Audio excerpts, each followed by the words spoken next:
Hello viewers, it has come to my attention that only a small percentage of people subscribe to the channel. Your continued support aids me in making great content, as well as making improvements to older videos. Hunt down that subscribe button, and you can continue to see more content later on, like this video right now. Starve a Curse. Feed the Soul. Chapter 15. Reconnecting.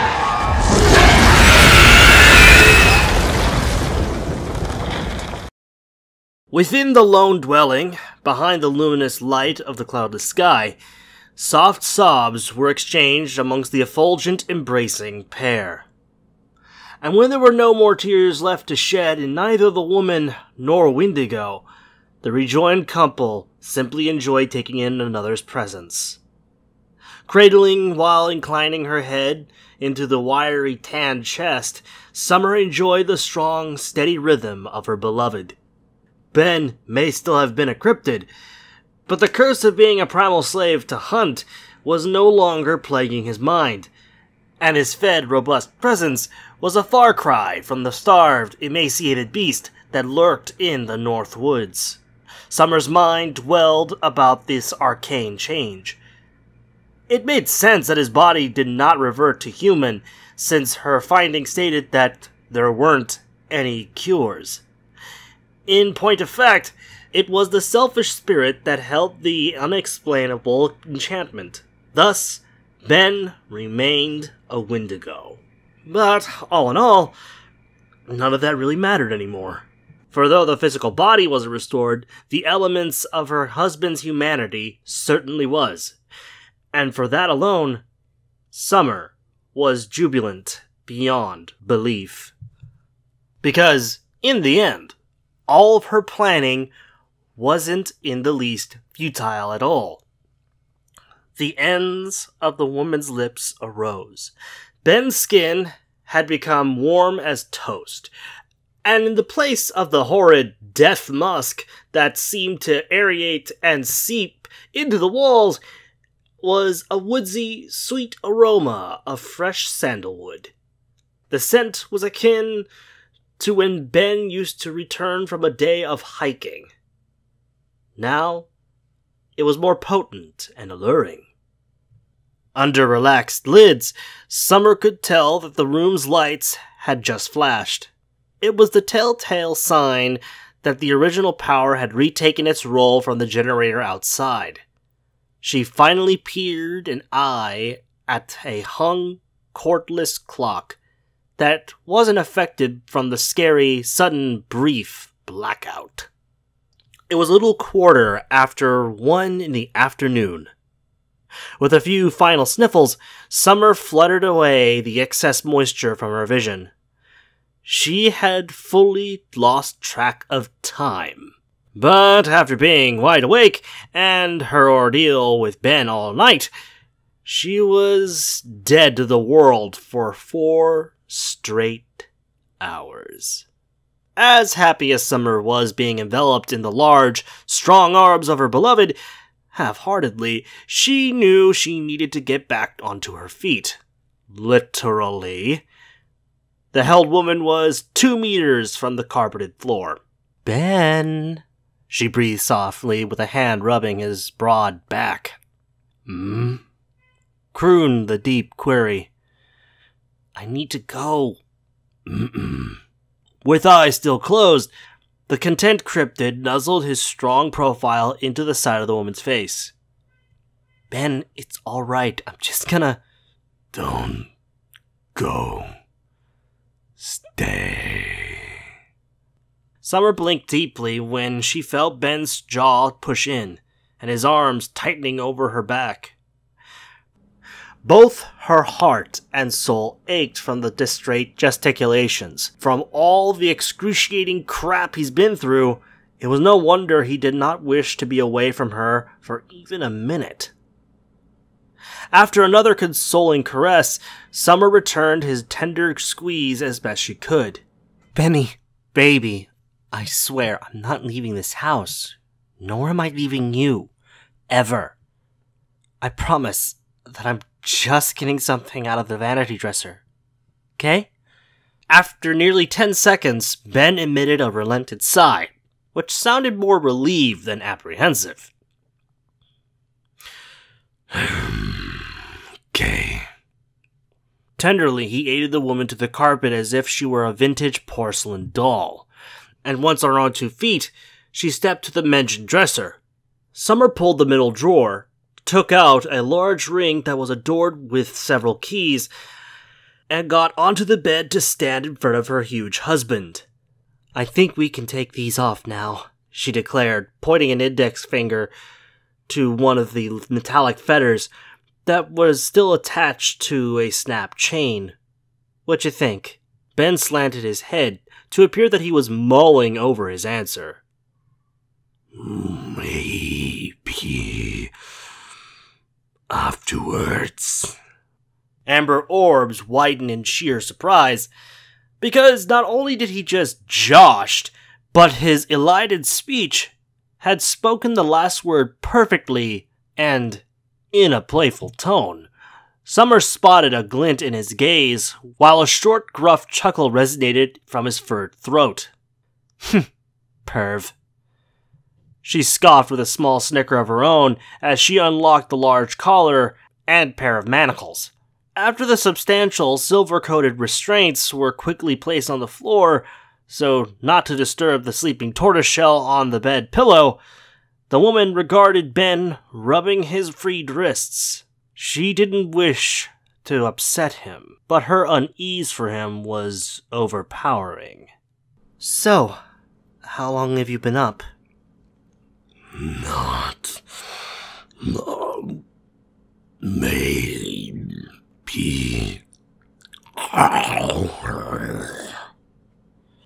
Summer tapped her collarbone. "Does it hurt to talk?" Ben shook his head.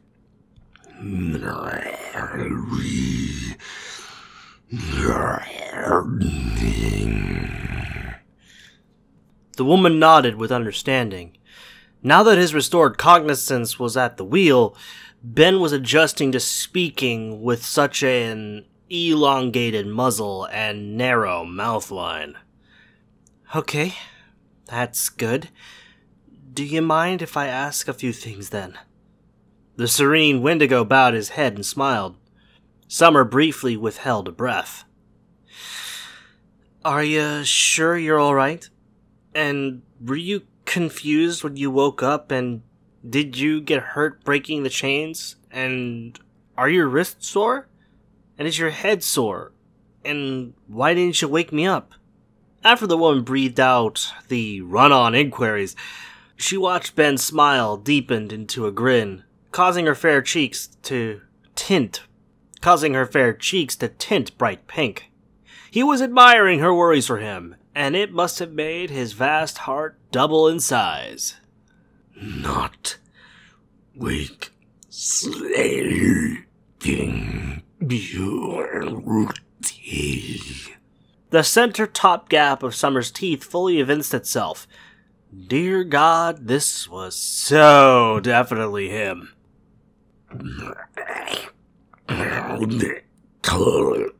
Confused.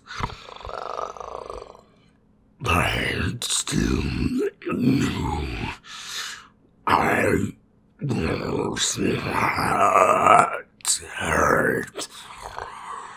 Chains were not strong like me. Ben held up a prolonged, sinewy arm and pretended to flex, getting a giggle out of his wife from the melodramatic pose. However, her happy features saddened when his playfulness halted and a solemn, blank expression emerged from troubled thoughts. In the unobtrusive, bare room, blue eyes shot open. Confined, the Wendigo jolted upwards, snapping the heavy chains, and in that instant, the conch upon his head instinctually made him duck down. Glimpsing the hooded lamp swinging in the hub of the scraped ceiling, the cowering cryptid's expanded pupils raced around himself, rapid breathing overwhelming his whirling large ears. Not sure if he was awake or dead, or something in between, the bewildered being hunkered on the scratched-up concrete floor. Shakily, he held up huge hands while writhing, 8 spindly, talon-tipped fingers in both disbelief and realization. Was this actually him now? Gathering momentum with a gulp of air, the Wendigo warily stood with his long back arched to avoid smack-dabbing his heavy crown into the lighted fixture again. And before an anguished roar erupted from his maw, wide sights were bestowed the view of a familiar figure, quietly resting less than 9 feet away. Finally, it gradually came together. It was her. It had always been her. Baby? The flash of recognition was gently interjected by the cherished, soft, raspy voice. Ben swerved his head to meet his wife's worried gaze. You okay? It seemed like you zoned out there for a minute. Ben softly respired. I'm okay. Just remember waking up. It's hard. Summer reached up and cupped the side of his cheek ruff. She had quickly distinguished what it was indicating. Benny, listen, you don't have to tell me what happened in the cellar. We can wait until it's easier for you. Her lips raised consolingly. Okay? A smile slowly resurfaced across the cryptid's lengthy muzzle. Okay. Summer skimmed at the bed's linens, under her sock and single slipper, and placed her hands over his chest. But can I ask one rhetorical question about how I was covered with the old sheet? Ben's smile extended further as he rubbed her arms. Looked cold. Summer beamed from his answer.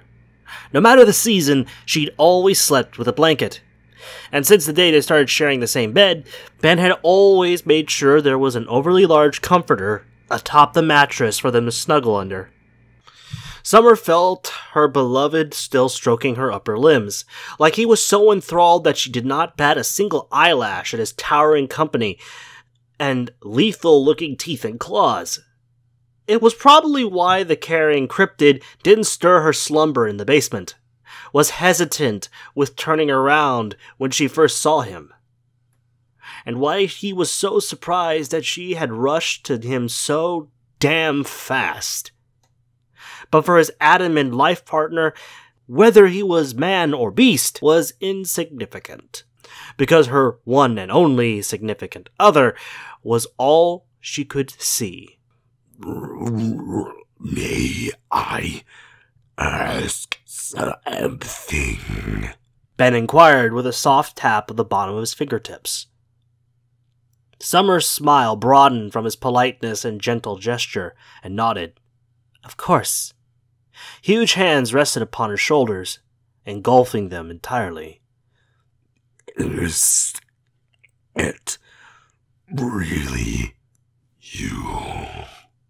With an emphasized, slow blink and one of the biggest smiles the woman had carried in years, she moved one small pace backwards and removed her winter coat. Letting the tan apparel drop to the floor, Summer sighted her hair over her front and spun around, lifting the bottom hem of her turtleneck sweater. The Wendigo's icy blues gleamed while they drifted over her larger-than-life tattoo of a solitary rose. Its snow-white petals, olive stem, and 3 leaves looked like it could be plucked from the small of the slender toned back of the very proud woman. With the flora art's many petals and thorns, Ben considered it to represent both delicateness and strength, just like its canvas. You dared me to get a tat during spring break. So I marched to the ink parlor and asked for the biggest rose they had. It hurt like a bitch, but I showed you, and...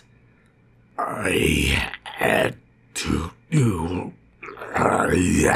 dictionaries for a month.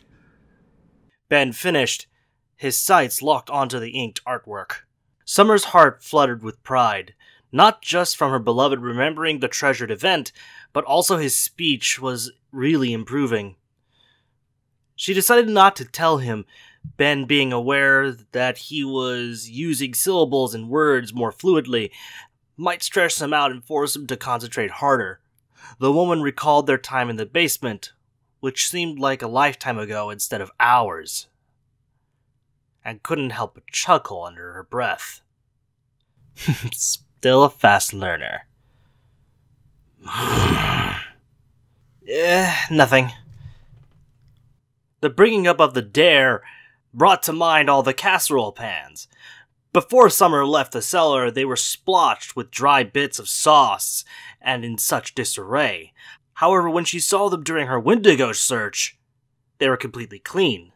And she just realized that the deep dish cookware had been tightly arranged on the kitchen counter by the sink, with a folded dish towel beside them. Still with her back facing Ben, the woman looked over her shoulder. You washed all the pans by hand for me? Was the least I could do. His smile curved into a sheepish smirk.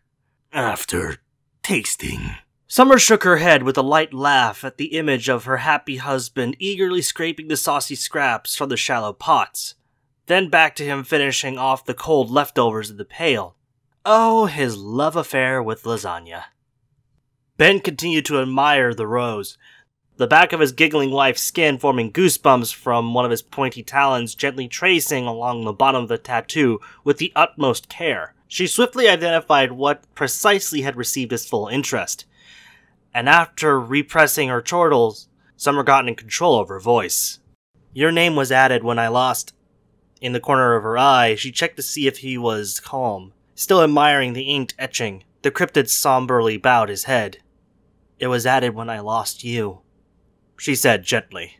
After a sorrowful sigh, Summer let go of her sweater, and Ben moved his hand away as he watched her point down to her lone left slipper.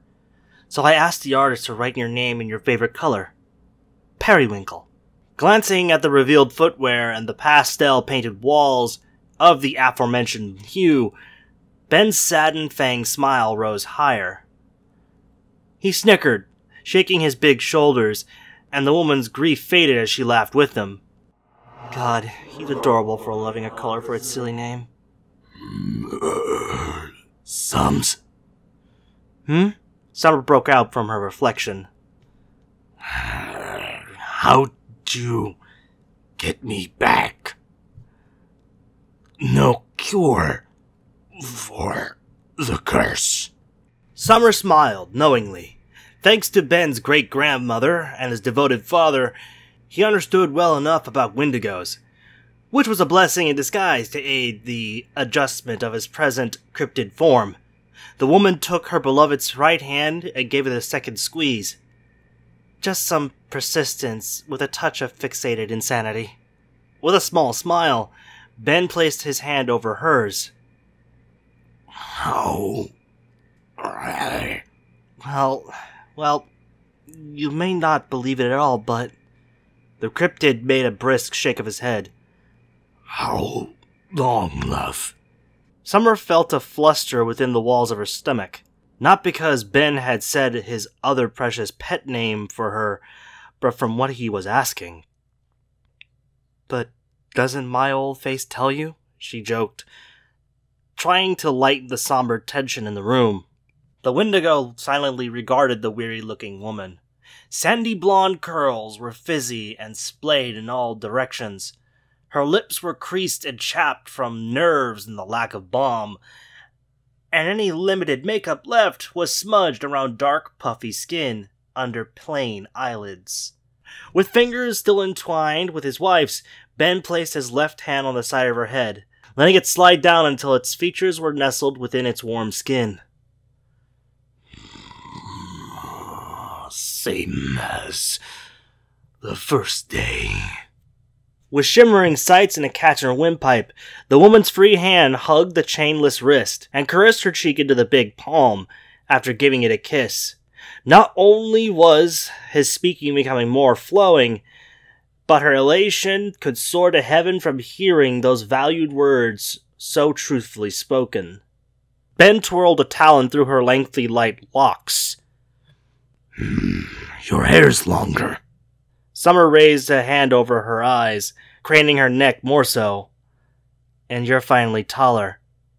The cryptid crooned a chuckle from the risible remark. However, his smile shrunk once more. How long? After several seconds, Summer let out a pained respire. 10 years, baby. With an acknowledged dark exhale of his own, Ben lowered his ears and his head. Summer's eyebrows lifted from the sad, yet composed reaction. You're not too surprised. Ben finally released the small, slender hand and moved to the side of the bed with his back turned from the lofty windows to save his vision from the incoming sunlight. Prudently, he sat down, making certain it would support his hefty weight. Amazingly, the lofty, solid wood frame was as resilient as Ben was. He waited for his love to rest her legs too, albeit she still had to look up to meet his eyes, but it was much more comfortable and much more assuring to be sitting right beside her beloved. I know much time has went by, began the Wendigo, while momentarily viewing his reflection in the vanity's dresser's mirror. I remember being cursed, and he winced from phantom twitches in his gut and bullet scars. And suffering. Oh, Benny. Summer gently grasped his left arm. Also shades of white and red. My God. Can you see other colors now? Yes, but vivid. Ben skimmed the bedroom walls. Can see much periwinkle. Summer chuckled along with him, but her amused countenance fell when his did the same. When I was cursed, it was like dreaming. It was strange. I was something else, but I was me. But not me. He constricted his eyelids as if it pained him to see. I did things that I shouldn't. The cryptid's mind suddenly became submerged by swimming visions of a recognized crimson shape of a man in colorless woods, bawling hysterically, to a cerise familiar female figure screaming and falling away from clutching chained claws. Ben started to connect the pieces of the puzzle into one petrifying picture. He stared wholly wide-eyed at the drop coat's 4 long rips along its sleeve, then to Summer's threadbare gray yoga denims and ragged orange sweater. Ben had been so focused on his love's amber pearls, he had not fully discerned her frayed clothing until now. He veered partway to his silent significant other, gingerly gesturing to her as she subconsciously crossed her arms. Oh, please, love. I need to see. Ultimately, with full lips converted into tight, flat lines, Summer unhooked her thumbs and rolled up both her sleeves. Ben was relieved that her left arm was unharmed. However, he blinked firmly at the gauge wrapping on her right forearm. A purplish, darkened bruise was showing through the bandage. His jaw slacked open from the comprehension of him almost shredding the very love of his life. And when Ben found the small red line across the side of her cheek, he swore his soul had dropped to his hooves. Why could have killed you. The upset cryptid did his best from keeping his profound voice collected and his body still. A trembling talon motioned to the empathizing woman. Did I hurt? No! Summer broke in, and grabbing onto his arm again. Benny. Baby. Benny, baby. The cuts are as thin as thread. Can't even feel 'em. It was my fault for botching myself up in the first place. And the extra bandaging's just a precaution. She leaned her entire side into his. I know it looks bad, but I've never been so fine in my life. Summer looped an arm around the back of his long torso, triggering Ben's rigid body to melt into the welcoming warm comfort. I'm okay. We're okay. Remember, we've got forever to go through everything. Feeling much more assured, Ben nodded softly. Okay. I do recall some things. Summer smiled, stroking his back. Like eating buckets. And Joe Brown. By his love's smaller smile, it was apparent that she was well aware of that terrible incident. Did I eat? Ben's throat made a short spasm. Anyone else? Much to the cryptid's relief, the woman shook her head and laid a hand over his sated stomach. Appreciation to his super-fast metabolism, it wasn't as severely ballooned out as it was just hours prior. However, the 18-inch circumference was still quite prominent from being abundantly overfed. No worries, Ben. Normandy Village has been quiet. No news is good news. Well, besides Jerk-Off Joe, no other losses. A half-smile slowly surfaced on the Wendigo's muzzle. He was a tad more relaxed to know that no other people suffered from his irrepressible, ravenous temper. Nevertheless, still being culpable for the death of a person would haunt his conscience for the rest of his cryptid existence. Even if Summer's title was rather suitable for the late, vainglorious sportsman. A giggle had gladly interrupted his rueful intentions, and he looked to the grinning woman. What is it? He inquired, slanting his head and ears. I just wanted to get back to when you asked how I broke the stupid fucking curse. How? Ben inclined closer, curiosity virtually shining in his light irises. With puckered lips, the woman took a moment to unveil her cure. Vegan food that was prepped to taste like people. Summer observed his response. Her husband seemed to be frozen in time. Baby? She tapped his belly to regain his attention. You alright? Ben couldn't move. He thought he was muddled. When he first woken up in an unknown basement, shackled to the floor as some kind of captured movie monster. But now, after half a minute of incredulous, awestruck gawping, the Wendigo finally blinked. You're pulling my horns. No, I'm not kidding, baby. Laughed Summer from the unexpected, yet befitting, exclamation. Everything you ate was animal-free. I just substituted accordingly, and made sure it tasted legit. Ben skewed grimaced with an ogled squint, and Summer idly rubbed the back of her neck. Yeah, you won't believe what descriptions and recipes you find online these days. It's how I trolled the spirit to take a one-way hike to the next plane, or wherever mythical wraith-like things go. Ben nodded curtly, still amazed. He'd always deliberated Wendigos to be obligate carnivores, in comparison to cats and weasels. But perhaps these cryptids were not solely flesh-eaters after all, since they're part deer or elk or whatever he is now. Ben felt the sides of his widespread midsection, and gazed down at his doting wife. How much food? A small smirk curved to the side of Summer's cheekbone, while patting her beloved's belly.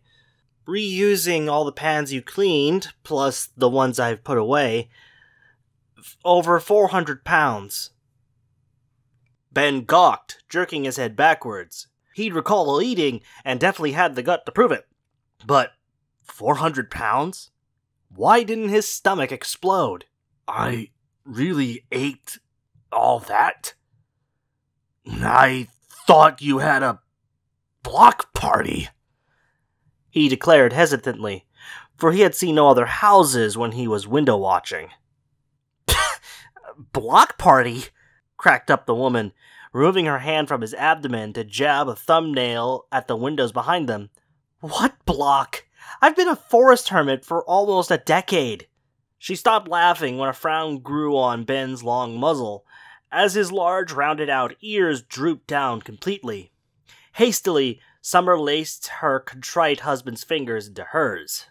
Oh, Benny baby, I'm fine. It was what I wanted and needed. She clinched his long digits again, reassuringly. It really was. Really. His heavy frown lightened to a hopeful smile.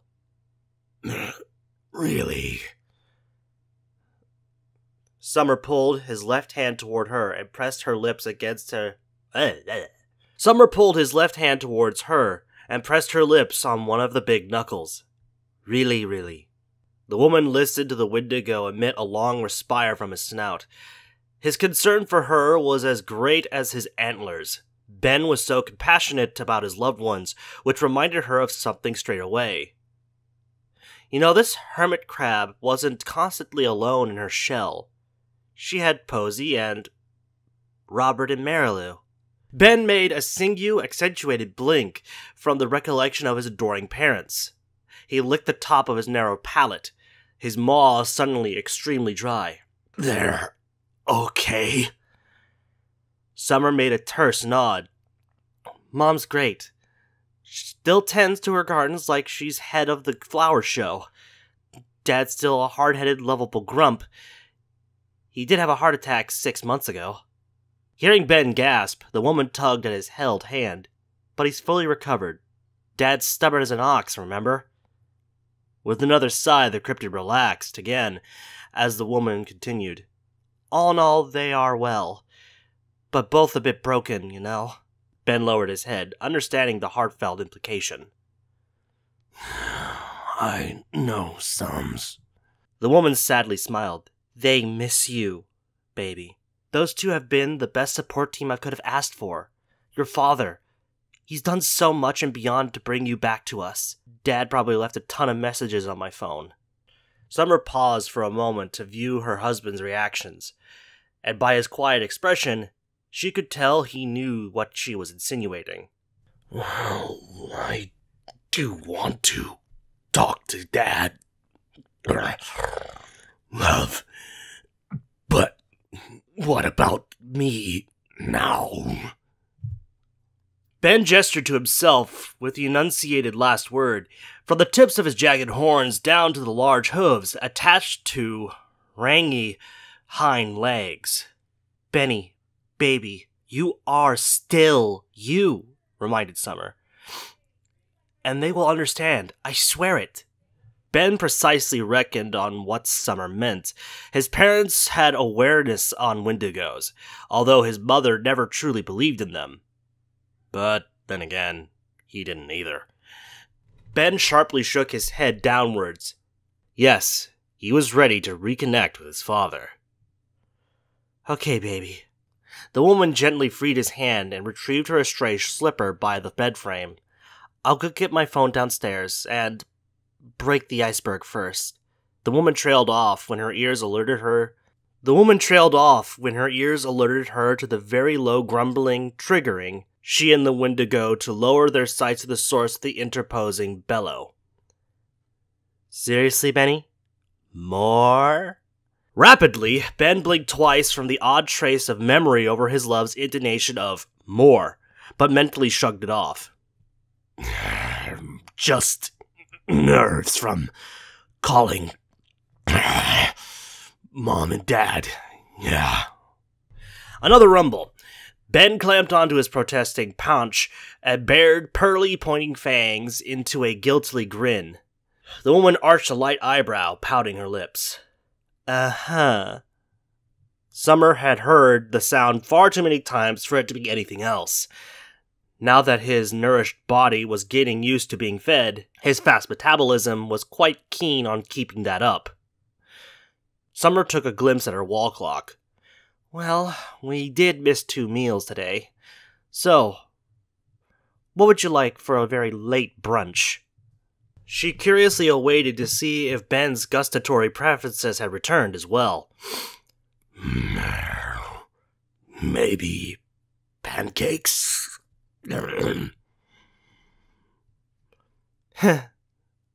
Let me guess, blueberry? Ben nodded readily, and happy his wife matched his growing grin from the old favorite request. I'll flip some up soon. She scooted herself from the high, thick mattress and exited to the hall. All while viewing the woman descend the stairs, the Wendigo stifled a whine from his throat. Relax, Ben. She'll be back. Fidgeting clawed hands near his furry hindquarters, he tilted his large crown over his shoulder to gaze at the little brindled, napping feline still curled up on one of the pillows.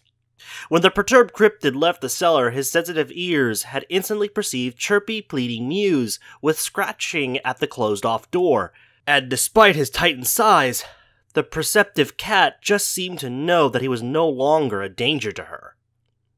Ben's nervy frown upturned to a serene smile.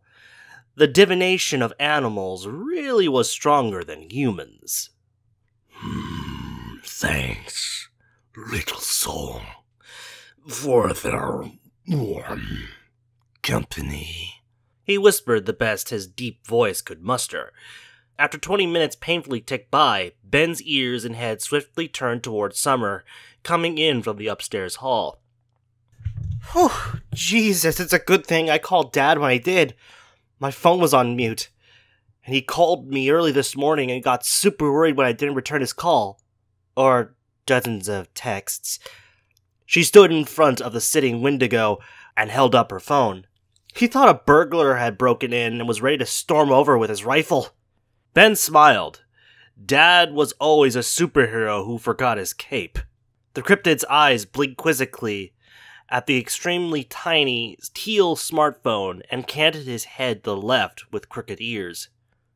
It's like paper. And why is the screen so big? Baby, this is how smartphones are now, his wife replied, with an escaped chuckle from his puzzled yet cute expression.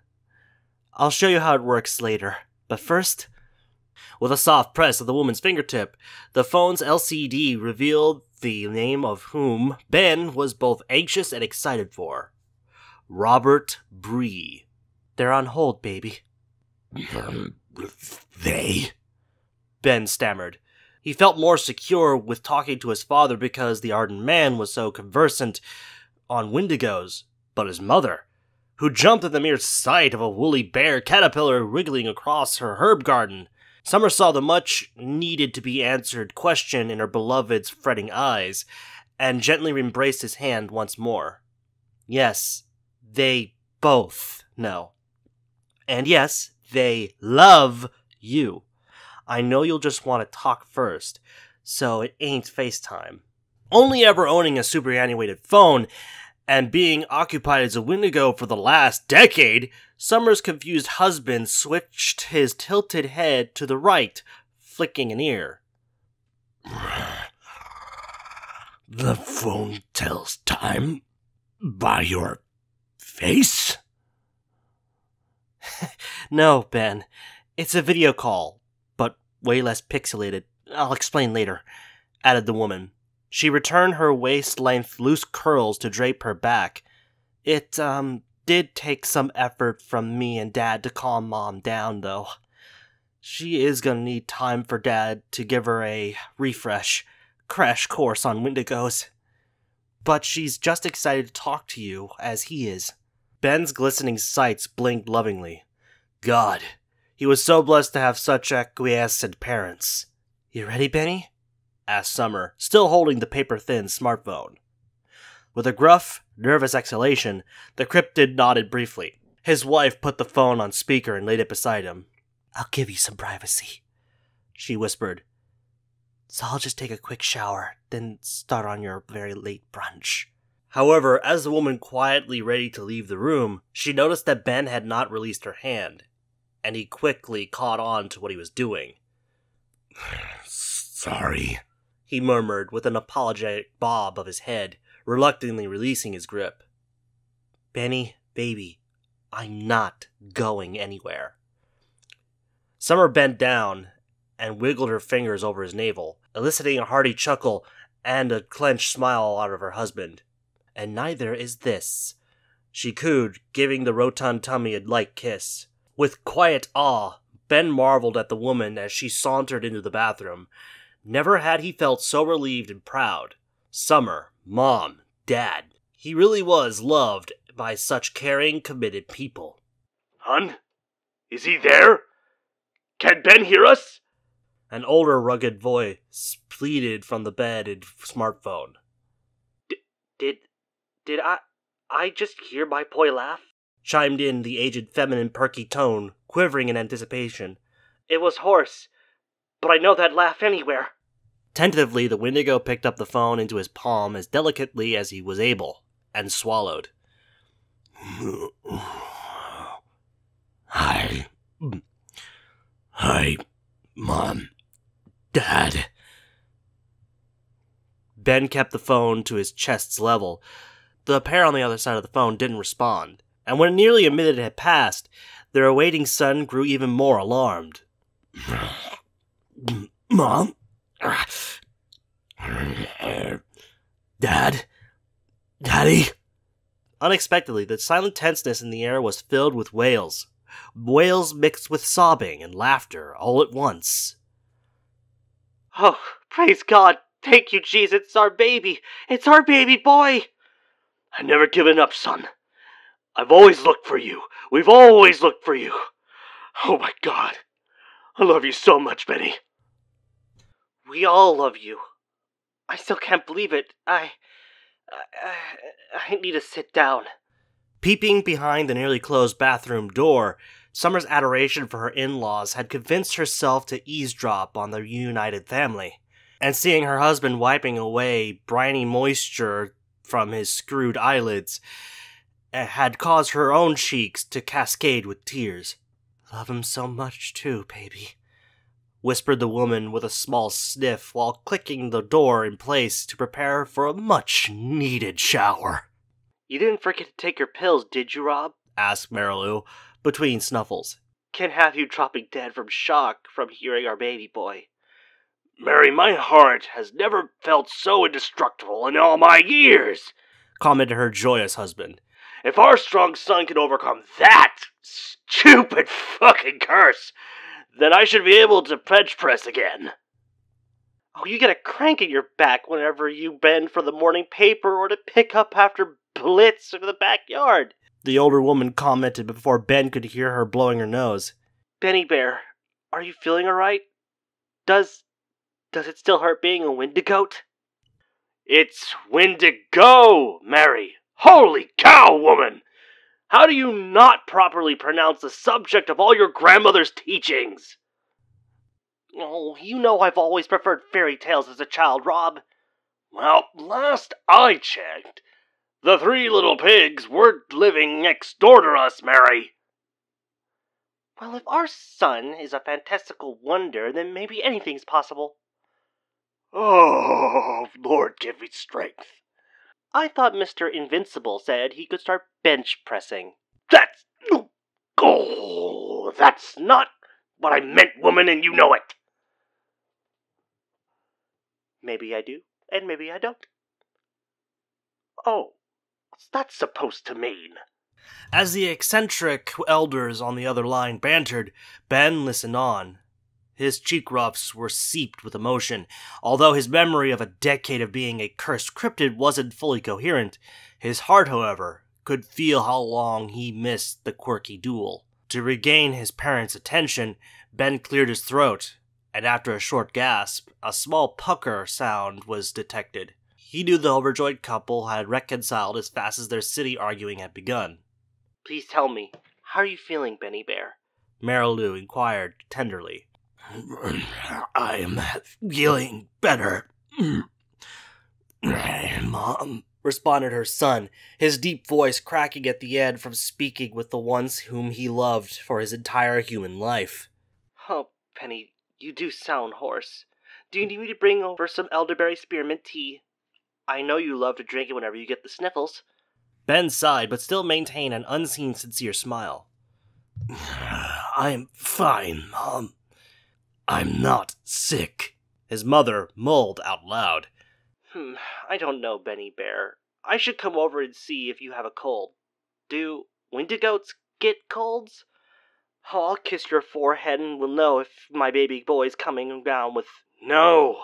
And Wendigo, Mary! Intervened Robert, his voice muffled from sounding like he was rubbing his stubble face. And I don't think that's a good idea. What our amazing boy needs is time to figure things out.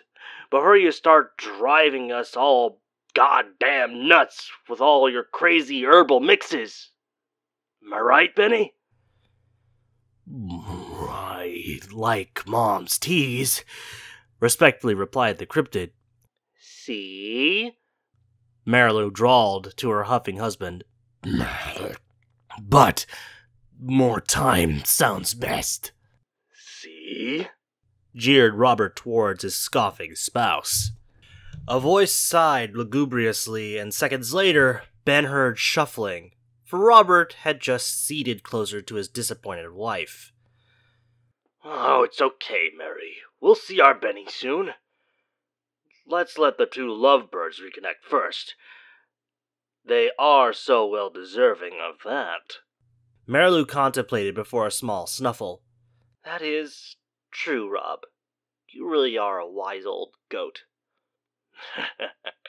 Thanks, sweet pea. And what is with you and goats? Do you have a farm I don't know about? Maybe I do, maybe I don't. Yeah, that still ain't funny. That's because you don't have... Oh, grow up and stick your tongue back in, Robert! Ben chuckled at the winsome twosome, then let out a short respire of relief. While he wanted nothing more than to see and feel the encirclement of his selfless parents again, it was for the better that everyone had time to let this unorthodox situation fully sink into their conscience. Besides, continued the older man, Ben will be right as rain in no time with our Summer looking after him. Oh, for sure. She's an angel. She brought our baby boy back from the netherworld. From the Northwoods, Mary, corrected a deadpan voice on Marilu's side of the call. Northwoods, North Pole, whatever. Our Summer's a miracle worker. Now that, my sweet pea, I can agree with. She's a fighter, that one. Do give that girl an extra hug from me, Betty. We'll do that. Ben complied, watching the evanescing steam escape from underneath the bathroom door. Please, give Summer a big Benny Bear hug from me too, piped in Marilu, fighting her emotions again. Hold on to her, Benny. Never let her go. With a trance-like smile across narrow features from perceiving the love of his life's humming of Mary's Dream amid soft rushing water, Benjamin Bree nodded nostalgically. I won't, Mom. For she never has.